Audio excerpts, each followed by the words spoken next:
Bonjour à vos auditeurs et bienvenue dans cette nouvelle vidéo intitulée Cuisson au gaz, comment sauver vos miches cet hiver.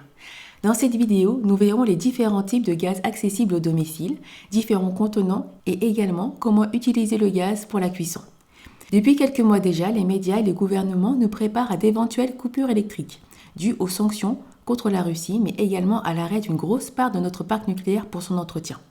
Les solutions gouvernementales pour éviter une rupture généralisée du circuit d'alimentation en électricité, alias blackout, sont dans un premier temps de diminuer les tensions délivrées aux ménages, ce qui peut causer le dysfonctionnement de vos gros appareils type four, chauffage, ballon d'eau chaude.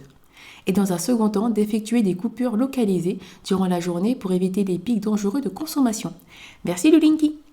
Je vous propose d'adopter la solution gaz. En effet, c'est une énergie qui peut être stockée sur le long terme, qui peut être utilisée sans abonnement quand on prend le format bouteille et qui surtout ne nécessite pas d'électricité. Alors commençons par l'aspect pratique. Nous utilisons en ville le gaz de ville pour ceux dont le logement est relié. Pour les autres, nous trouvons dans le commerce du gaz vendu en bouteilles de 5, 11 ou 13 kg, pour les grands formats, mais également des petites bouteilles pour les appareils de camping. Vérifiez bien que votre bouteille est adaptée à votre appareil. Les bouteilles de gaz sont consignées, c'est-à-dire que lorsque vous achetez une bouteille de gaz pleine, vous devez ramener la bouteille vide sous peine de devoir payer la consigne qui est environ de 10 €. Je vois d'ici les petits malins songeant à accumuler les bouteilles vides pour les ramener et récupérer l'argent de la consigne. Ce n'est malheureusement pas possible sans le document de consignation donné lors de la vente initiale de la bouteille. Pour éviter de payer plein pot la consigne, regardez sur le bon coin. Certains vendent des bouteilles vides ou avec encore du gaz dedans. Regardez au supermarché le lundi matin à côté des rangements des bouteilles. Des petits malins se délestent souvent de leurs bouteilles vides, encombrant que la déchetterie ne reprend pas. Bref, c'est tout bénef. Saviez-vous que les couleurs et les formats des bouteilles ont une signification? Les formes sont en fonction de la marque et les couleurs sont en fonction du gaz contenu à l'intérieur. En général, c'est butane ou propane. Connaissez-vous la différence entre les deux? Le butane est à utiliser en intérieur. En effet, passé les températures négatives, ce dernier ne s'enflamme pas, alors que le propane brûle jusqu'à moins 44 degrés. Les moyens de cuisson. Une cuisinière au gaz de ville ne peut pas être utilisée avec des bouteilles sans modification. La taille des gicleurs étant adaptée à la pression de chacun, ainsi, utiliser une cuisinière gaz de ville avec une bouteille peut s'avérer dangereux. Donc nous avons la cuisinière, le gaz, les gicleurs adaptés, gaz de ville ou gaz en bouteille. Puis vient le raccord entre le gaz et la gazinière. Il est nécessaire d'adapter le détendeur en fonction du gaz utilisé. Comme vous pouvez le voir à l'écran, le détendeur est un objet métallique. Il permet de décomprimer le gaz afin de permettre son utilisation. Le butane et le propane ont chacun leur détendeur adapté. Après le détendeur, le flexible. Pensez à changer le flexible reliant la cuisinière à l'arrivée du gaz avant la date de péremption présente sur le flexible. Sécurité OK. Bon gicleur, bon détendeur, date de péremption respectée, ouvrons le gaz. Le gaz à l'état naturel ne sent rien, l'odeur caractéristique est ajoutée par les industriels pour justement avertir d'une fuite. Allumons le feu. J'espère que vous avez prévu les allumettes.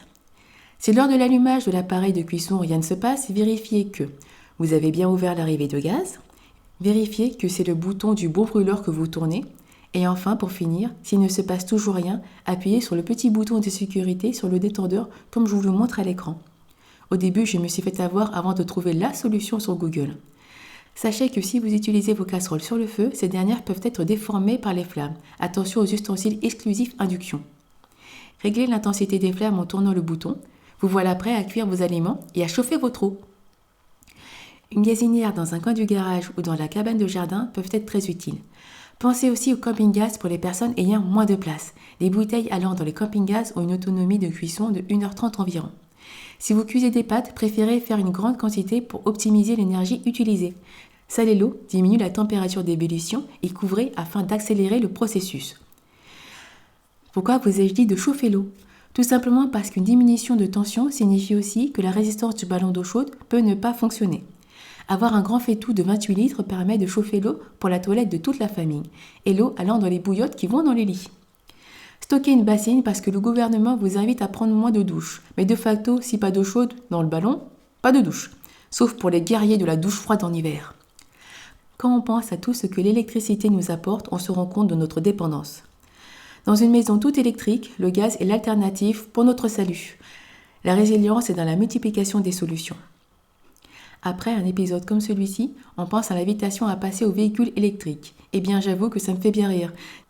Dépenser une fortune pour qu'au final on ne puisse pas recharger son véhicule électrique quand il fait trop chaud ou quand il fait trop froid, il n'y a aucune stratégie sur le long terme. Pensez long terme pour vous et éteignez la télé. Vous sauverez le pays du blackout et votre cerveau de l'abrutissement. Ne me quittez pas avant d'avoir liké la vidéo, je viens quand même de sauver vos miches du froid et de la faim. Partagez avec vos amis si vous voulez les sauver, sinon leur dites rien. Comment ça, vous n'êtes pas abonné? À l'heure actuelle, j'ai plus d'utilité que les médias mainstream. Enfin, je dis ça, mais je dis rien. Allez, rendez-vous pour une prochaine vidéo. Bisous bisous.